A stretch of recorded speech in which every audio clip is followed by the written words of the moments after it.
and welcome to the morning show. I'm Marshall Shore. And I'm Melissa Farley. We're here at the fabulous Arizona Center on Hump Day. Happy Hump Day, Marshall. Indeed. And didn't I send you the video of somebody singing the Hump Day song? No. Are you sure? I'm not sure. I was gonna say, I think, yeah. I was like, me, you might have now. But it wasn't. It was like more like a cappella, like almost like. Oh, I do remember that. So yeah. So it was. How do we get that added to our? I don't know. Our intros for Hump Day. Indeed. So, doing a little. You dance. could do your own rendition. It's far more entertaining. Well, I will sing if you'll dance. Deal. I'm always down for interpretive dance. I don't know if the world's ready for that. I don't even have to be drunk for that. Like, I'll just do it. Yeah. I don't have to be drunk for singing either, but it doesn't mean I'm any good at it. I know, but it makes you feel a little better. I mean, I could bring the accordion as well. You keep threatening that. And I sing as well as I play the accordion. I can't judge because I haven't heard you do either, so. There's a reason for that. Yeah, well. A really good reason. Really good reason. One day. That's how I'll know that we're actually like that close, is you'll let me hear you sing and play the accordion. And then I'll know that Marshall and I, what we have is for real. That's right. By the way, we're not married, if anybody out there. Oh, yeah. No, actually, we've had people think that we are married, but no, we're not. So we're not. Yeah. No. We just like each other. Yeah. Imagine that in a world. Indeed. Two people genuinely liking each other. Exactly.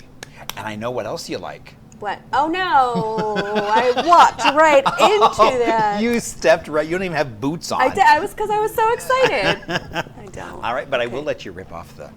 Okay. You ready? Right. Indeed. Woohoo. All right. I'm so worried one day that's going to, like, paper cut my eyeball. Because it always flies, like, right in front of my face. Okay. All right. So our word of the day is mnemonic. Mnemonic. Mnemonic. Assisting or designed to assist the memory. Oh, like a mnemonic device. Exactly. Yes. Okay. Yes, yeah, I know exactly. what you're talking Not as in a Sesame Street song. about. Or a demonic device. Or a demonic device. That's something completely different.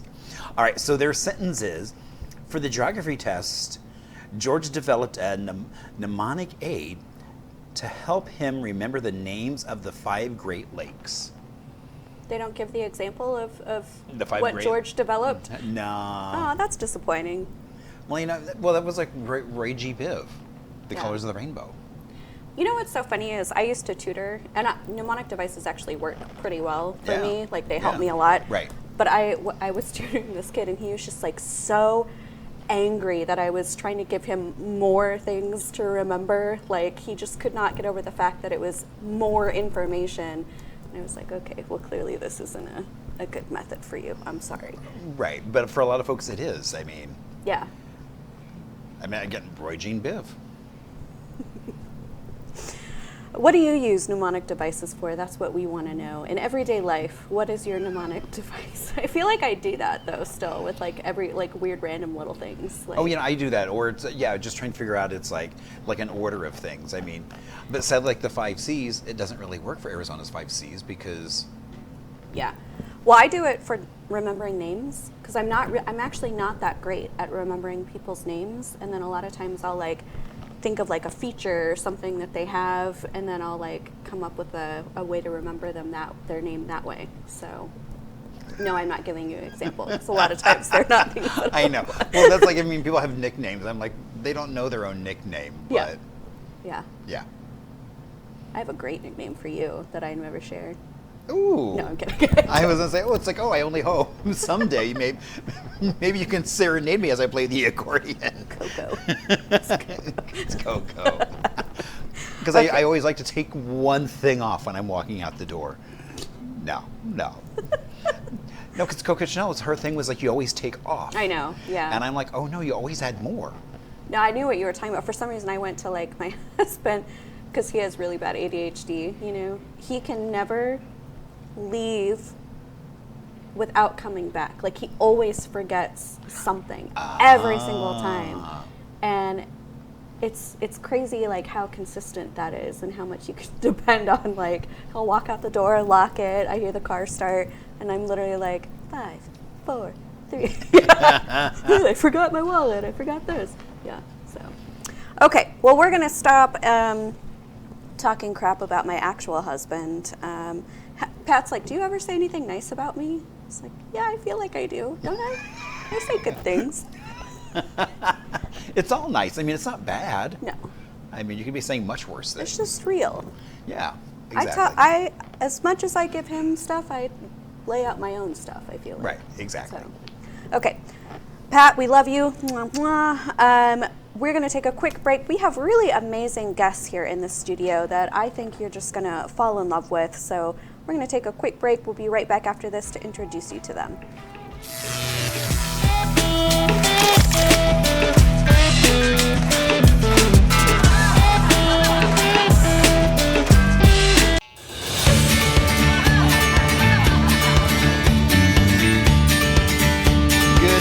Welcome back to the morning show. I'm Marshall Shore. And I'm Melissa Farley. We're here at the fabulous Arizona Center. And are you ready to meet our two guests? Oh my gosh, I'm so excited. I'm excited too. We've had just a little taste. Just a little bit. What's to come. Then. Yeah. Oh my gosh. So we have George and Renee here. Hello, welcome to the morning show. Yeah. So you are both from Higher Vibrations Music, is that correct? It's called the Institute of Harmonic Sciences. The Institute of Harmonic Sciences. And we have a program called Higher Vibrations Music, yes. Okay, so tell us a little bit about both and how they work together. Sure, the Institute has been around for 25 years. This is actually our anniversary month. Oh, happy anniversary! Yes, yeah. and we come together to sing in community. And we sing music composed by Harold Moses, who's a local composer, and we sing about the Holy Spirit, about the stars and the cosmos, and we just love singing together. I love that. So I have not actually met Renee, like in person-to-person experience, but I knew of Renee and had been in the same rooms as her from our producer Anne, who we all love, and can I just say, I feel your spirit when you walk into a room. Like, it is like no other. And I am just so moved and so thankful to have you here. And I want to talk a little bit about the power of singing as a community and what that does and why you do that. Well, number one, first of all, there is such power in singing. As a community, you know, in indigenous cultures, everybody sings, everybody dances, nobody cares. But when we get to this Western thing, we have to find the separation, who's the best. And so many people are shut down in their voices because they don't, you can't sing, have a seat. It's like, who are you? If you can speak, you can sing. That's what we know. And so what happens at the Institute of Harmonic Science is that people come into a room, you don't have to know how to read music. Or your voice may not fit this particular song in this particular way, so that you can change the harmonic if you choose to. This is you singing with everybody else, so individually you can. There's no judgment, you know, on your voice. And so what happens is when there's no judgment, there's a freedom, you see, and you can try what works for you in this sacred setting. Right. And so we sing Harold's music because everything speaks of this relationship, this divine relationship that everybody can have, anybody can have. Yeah. You know, it's lovely. So there's such freedom in that what happens when people leave the room is that their blood pressures are lower.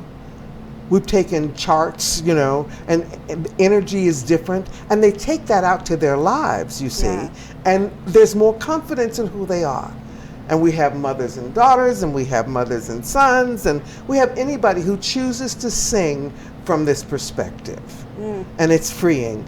I had lost when my body started changing and doing what it's doing, I had lost an octave and a half. Oh, wow. Okay. And so I thought I would never sing again. Yeah, that's right, Marshall. That was an owie. Yeah. And of course, I had made my living that way. I worked for Arizona Theater Company and Phoenix Theater and sang in churches around the valley for some 30-odd years. Yeah. But when I came into this room for the second time, because I'd been there earlier, when I came into this room, it was lovely to have the freedom. And this one would coach me and say, don't work so hard. Yeah. Yeah. You don't have to work that hard. Yeah. Just let it happen. And it freed me. It freed me to love at a deeper level. Yeah. And so I encourage anybody that wants to sing, that has a heart to sing, that wants to sing this kind of focus, to come and be with us on Mondays. You know, and you can also come online, but the online thing, you know how that is. It's not different. It's not this. Yeah. No, Yeah. I mean, you don't get that energy coming off. I mean, it's like you're there, but not really. Right. Yeah. And so after each song that we sing, everybody kind of goes, because it's kind of like you were just all embracing, you know, together. You're doing your individual part with your connection to the divine. I'm singing my connection to the divine, and we look at each other when it's over, and we're all in love. Yeah. Oh, I love that. We're all in love. Yeah. And I know exactly what you're talking about. I love going to powwows and Native American ceremonies, and when they do the drumming and the singing, it's like, it's so hard not to just like join in. Like, you know, you just want to do it.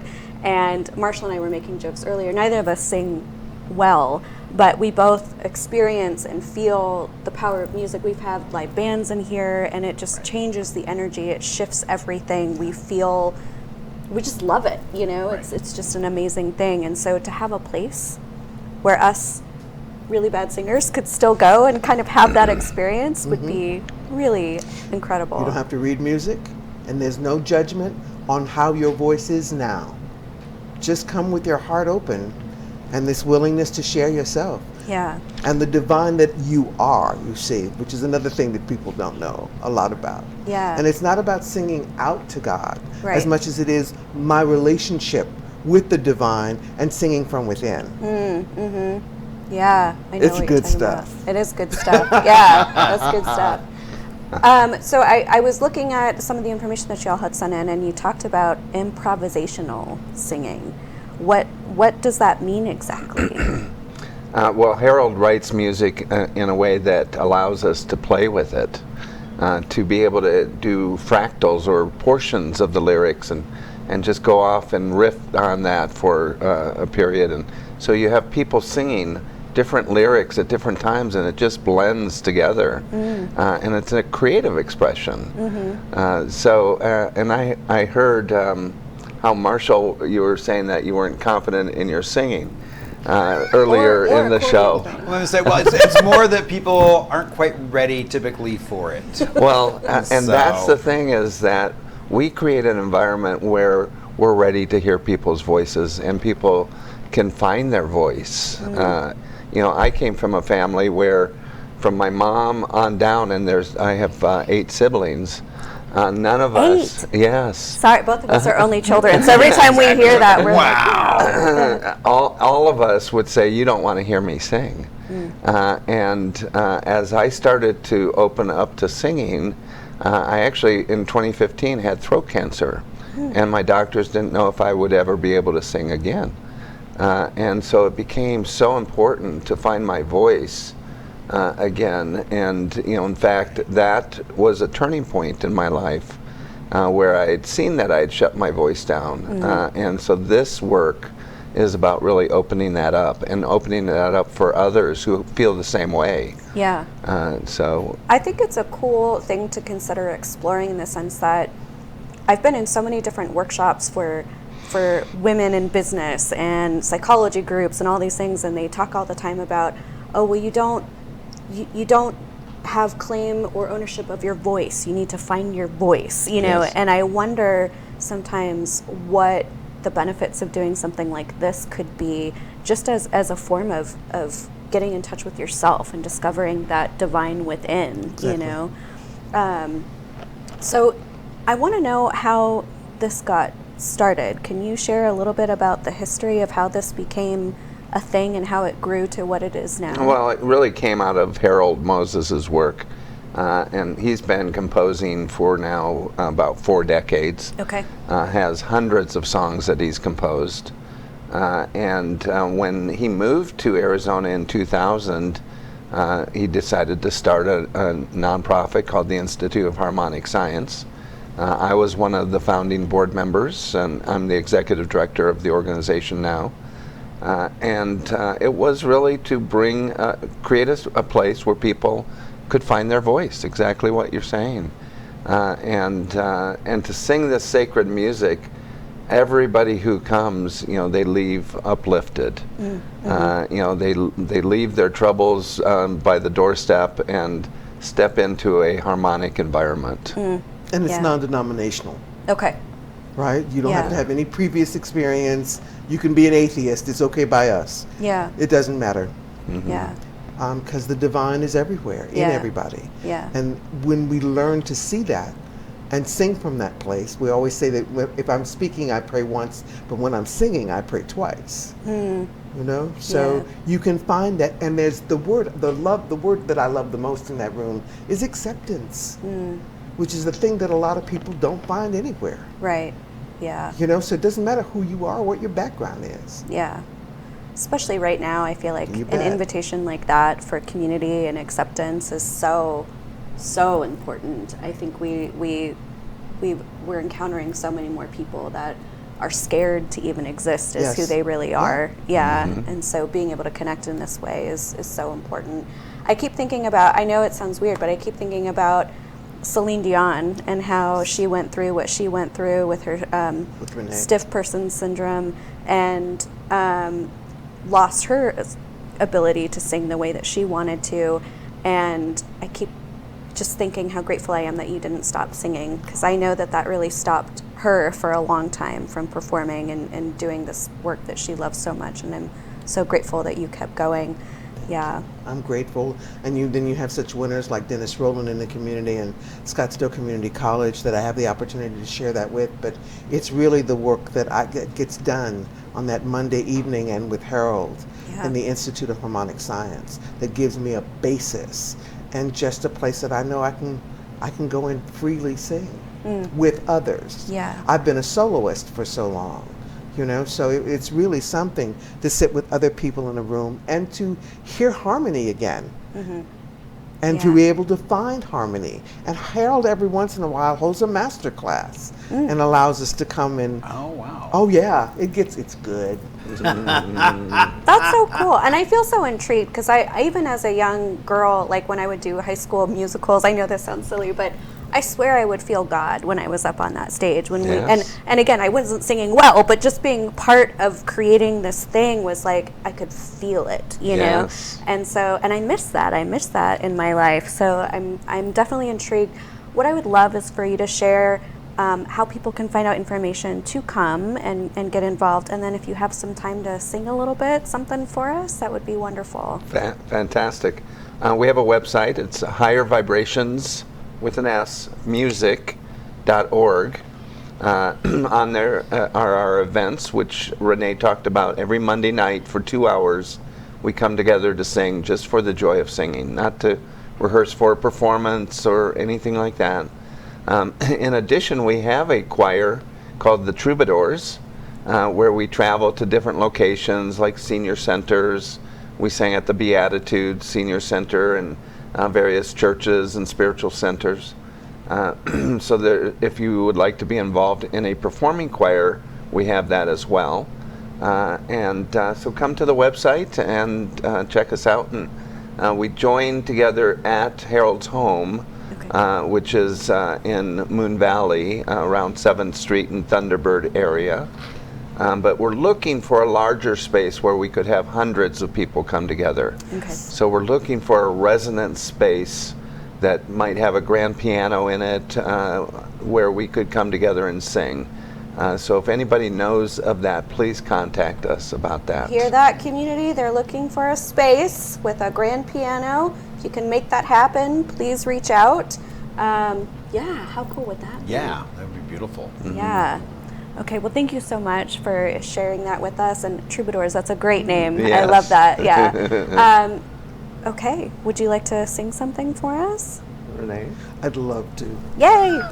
Very short and sweet. Okay. These are Harold's lyrics. For all the blessings you bestow, for all the grace your love doth show, for all the guidance that I know every day I give thanks for this and more. Oh, loving God of all, I give thanks for this and more.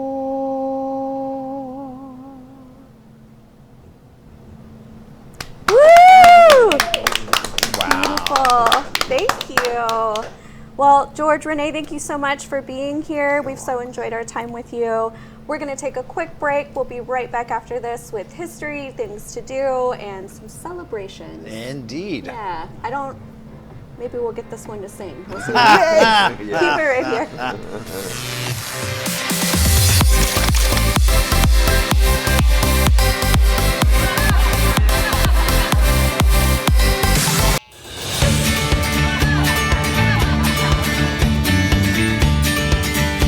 Good morning and welcome back to the morning show on this hump day. And, beautiful music always gets you through. It sure does. Indeed it does. I always tell people when I come back in the next life, I want to be able to sing. That's all I want. Well, you can sing. I mean, I want to be able to sing Well, beautifully and powerfully. Don't you want to know what that feels like to just have this big, gorgeous thing come? I'm not saying it right, but I don't know. I've just always wanted to know what that feels like. It seems like it'd be like raw energy. Well, just do it. Okay. So, we should go on a Monday and No, just we should. let it all go. I know. I think I do want to do that. I think I would like that. Yeah. Yeah. No, it sounds like fun. I'm still willing to bet I'll be the worst person there, but I guess it doesn't matter. I was going to say, and I wouldn't take bets. Yeah. So. That would be a good time, though. I agree. And I heard several other folks in the studio say, hey, yeah, we should do that. So maybe we should plan a little Oh, yeah. Monday Anne adventure. did suggest a team building. Yeah, maybe a little activity. adventure. Yeah. Okay. I like that. Well, you know what else I like? A little bit of history. All right.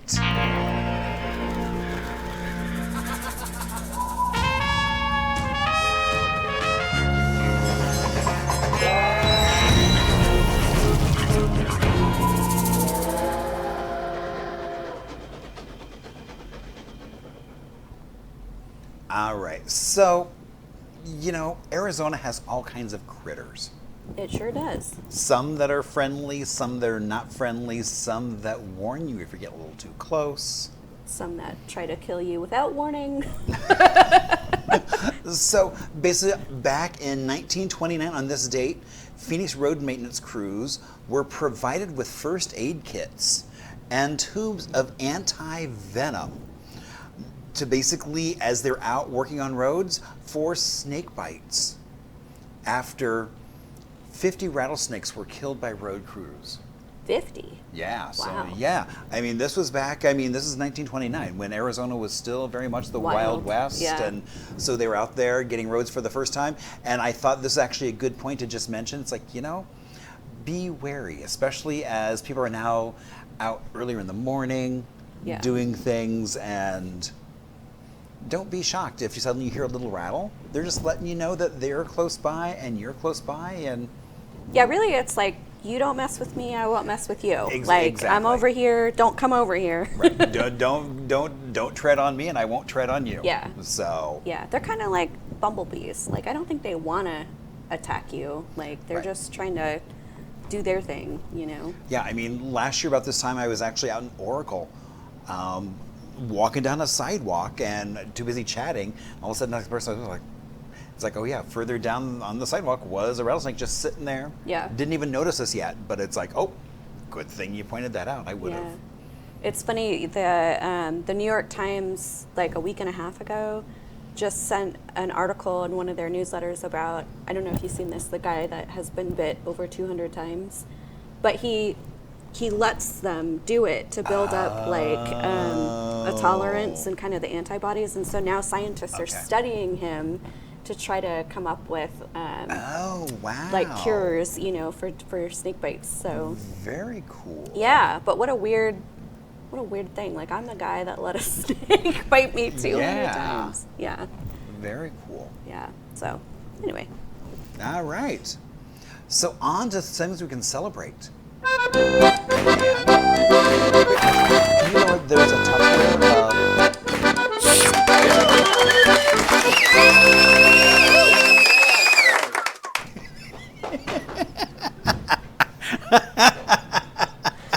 Ambryn's really loud. Can we just say that? Like, that was a lot of clomps happening. All right. Yay, there she goes. So today is Decency Day. It was established by a graphic designer back in New York just a few years ago, and she created this decency sticker. She sent then to every member of Congress. And it really is a movement that still is around today that really has 3 core principles of active listening, better understanding, and compassion. Did you say butter because we're staring at a stick of butter right now? So, yeah. So I was like, so better understanding of just each other. I like that. So, and hence why the reason why I had Anne go run around a little bit is because today is National Buttermilk Biscuit Day. I smell them. And so we have a buttermilk biscuit. For me? Indeed, that I made this morning. You made these? Well, I baked them. And so, you know, people enjoy them sweet, savory, plain. Some folks say they're only for breakfast. Some folks have them any time of day. I'm one of those any time of day folks. In fact, one of my first jobs was actually making biscuits. Making the biscuits. Making the biscuits. I work for a chain that actually is now coming to the Valley. I just saw Bojangles, which is a chicken chain. They were famous for their biscuits. You didn't work at Kentucky Fried Chicken? I did not work. I never worked at Kentucky Fried Chicken. Because, like, you kind of belong there. I know, but so You're good. Yeah. So you. fresh this morning, right out of the tube. My favorite kind. Those tube biscuits. Exactly. I was like, you know, what a fun thing to do. So, you know, the 70s gave us bell bottoms, disco dancing, and exploring underground. Basically, there's this day. It's called National Underground. It was what? How are those things scored? Well, I One realized, of those things is not like, like wait a the minute, others. that makes no sense. But you know, when you're on plate, because what happened in the 70s, like, you know, it's like bell bottoms, disco, and exploring underground. All right, what do you got? Go ahead. Well, no, I mean, basically that developed. That's when they kind of created this holiday, was just exploring living underground. And so, you know, here in Arizona, Like the mole people? well, more like building houses underground. And so, but you know, it's like, Oh, I'm tight. the Hugum folks around the valley would either live in cliff dwellings, some subterranean, so not completely underground, but just partially underground, so that they would be able to be insulated by the earth. As well as, I mean, some folks out near my parents live in an underground bunker. Really? Yeah, they turn it into a house. So it's like their basically to get to the front door, you have to like drive down this long thing, and then there's this big steel door, you open it up, and there's their house. If you are into sci-fi at all, eventually we'll all be living underground because the temperature of the earth will be too hot and the sun will be too intense. Well, and you know, it makes, you know, it's like, and I love like going to underground bars, especially in summer, because it's like it's so much cooler down there. Yeah. Well, like when you go to the even Kartchner Caverns, it's like, you know, it's always a certain temperature down there. Right, exactly. Yeah. Or like even up in Cave Creek, there is an antique store that actually is built into.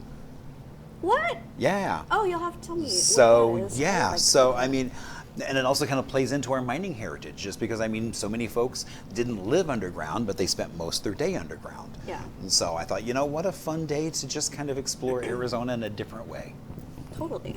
So, indeed. And then, today is also National Dance Like a Chicken Day. Oh, boy. Yeah, because we all know that dance. Where's Brandon? Brandon, come dance like a chicken. He's busy. He's busy running the show. Right, he exactly. says. Otherwise, where are your priorities, Brandon? Clearly, dancing like a chicken is more important. if he gave that up for the moment, it's like we'd have nothing. I know. So, Okay. but what I thought was funny was I didn't realize that the chicken dance goes back to the 50s when a Swiss accordion composer wrote a tune basically called the Duck Dance. How to go from a duck to a chicken. And so, and that was the interesting thing is, so I don't wanna it be made a its chicken, way I from wanna be a Europe, duck. then here in the Papa. 70s, and supposedly there was an Oktoberfest in Oklahoma, and they couldn't find a duck costume. The best they had was a chicken costume. Of course. And so it then became the chicken dance. I mean, only logical that well, would I think happen. people having lots of beer than a chicken. It always goes back to an accordion situation, I feel like. Yeah. Did you know I was a chicken for a while in a costume? I used to be the deal chicken for the Arizona Republic when I was in my 20s. Wow. Went out as a mascot, Wow. Do we have photos? probably. That was back in the day when I literally just said like, yeah, I'll do that. Yeah. Yes, I'll put on your put chicken me in a costume. chicken costume. All right, so we've donned our chicken costumes. What are some things we could do around town dressed as chickens?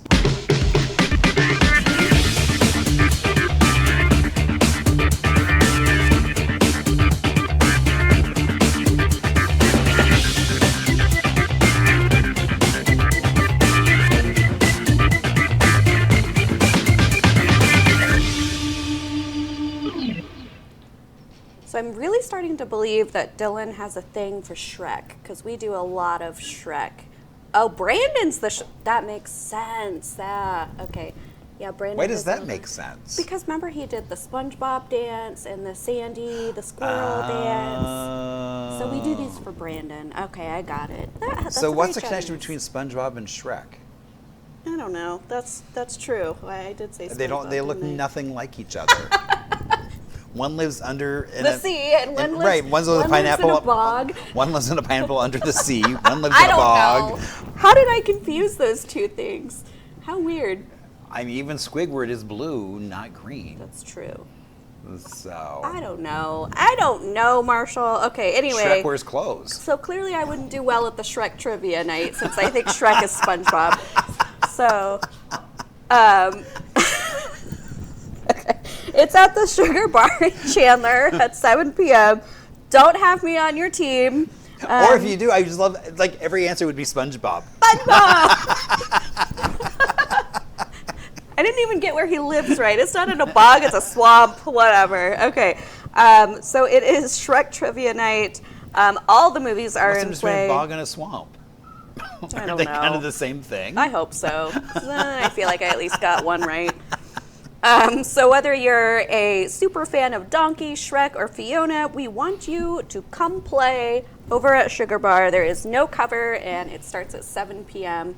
I just, they have a Shrek the Musical, which is actually pretty good and is like winning awards. And Wow. And at the ASU Gamage High School Music Awards, we actually have a couple of the kids singing pieces from Shrek. So it's interesting.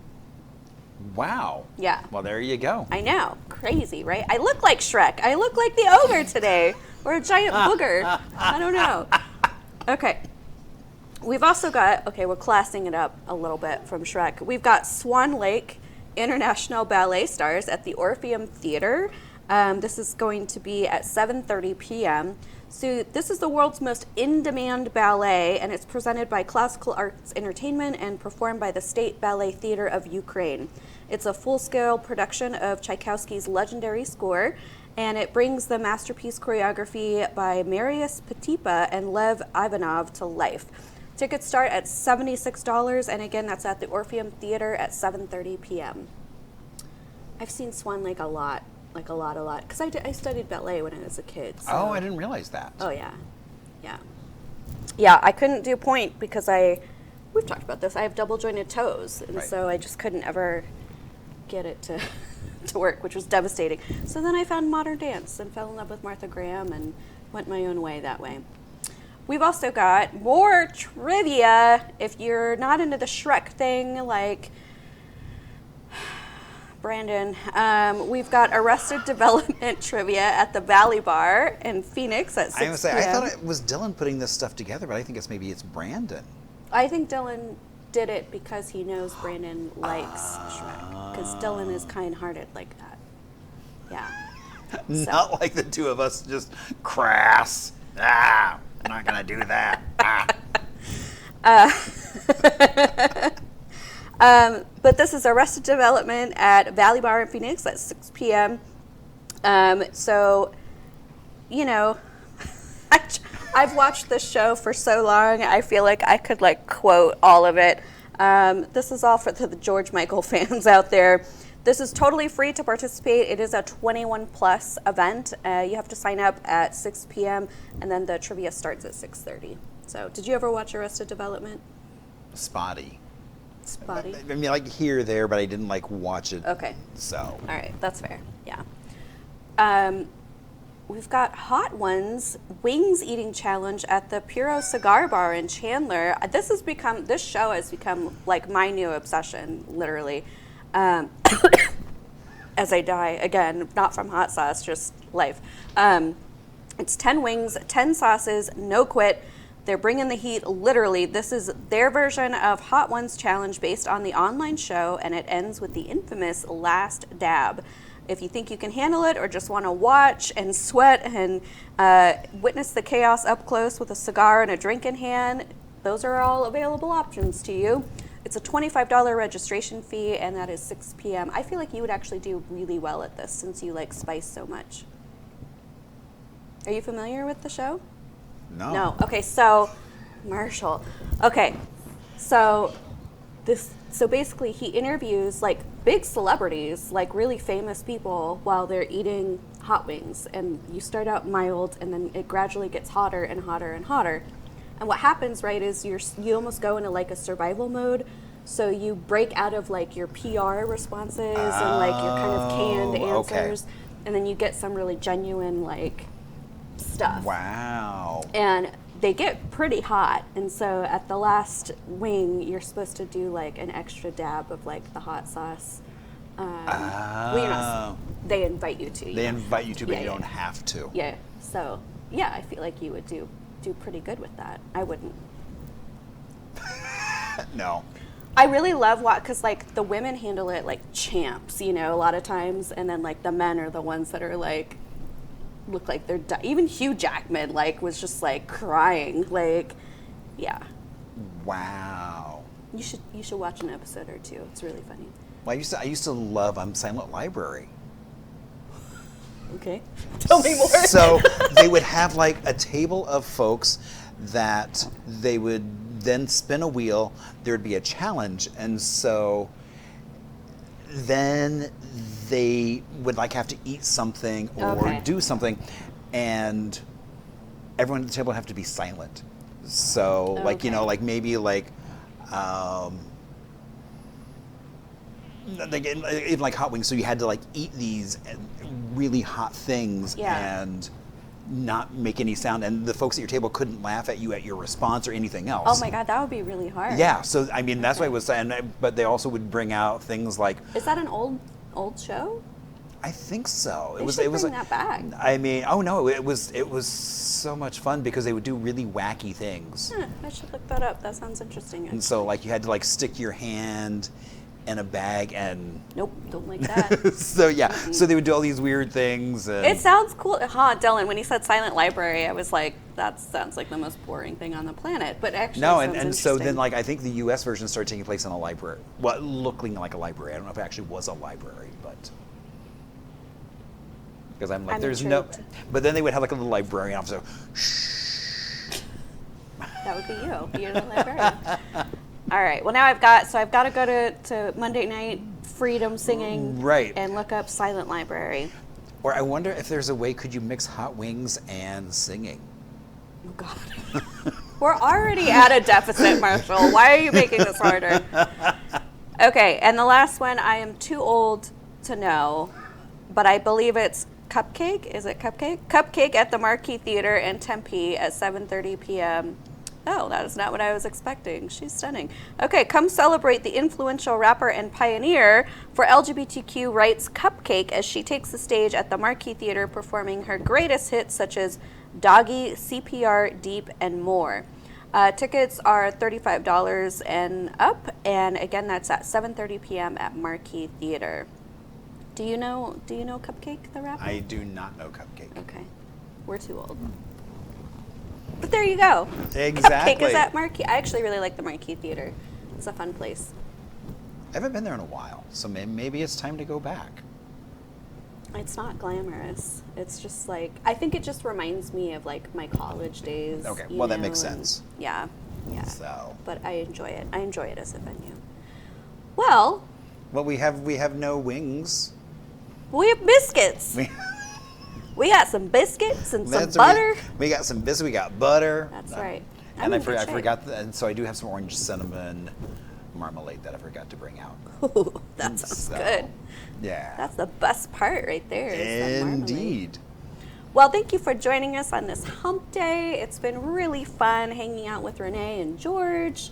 I'm going to eat the rest of this beautiful biscuit that my good friend Marshall has baked That I got up this morning and baked. so beautifully for me. Yeah. If you have events, celebrations, things you'd like to share, how can they get those to us, Marshall? Well, they can email Anne because she loves to get those emails. She does. She does a little dance, and there's a special hump day dance when There is. emails come in on Wednesday Yeah. that she'll do. a real And you treat. can send that to hello@onthemorningshow.com, or you can hit her up on Instagram, which is @onthemorningshow. Yeah. Sometimes it's me on Instagram. If you get a sassier reply, it's probably me. If you get a nice reply, it's probably Anne. Well, I would believe that, yes. No, I'm kind. I'm just, Sassy. I'm me. Yeah. Well, we love hanging out with you. It's been a fun hump day. Also, just to let you know, we have our website live on themorningshow.com. We've got info about 602 Day up there. That's right. We've got all of our episodes. You can also catch us on ROBAT TV and YouTube.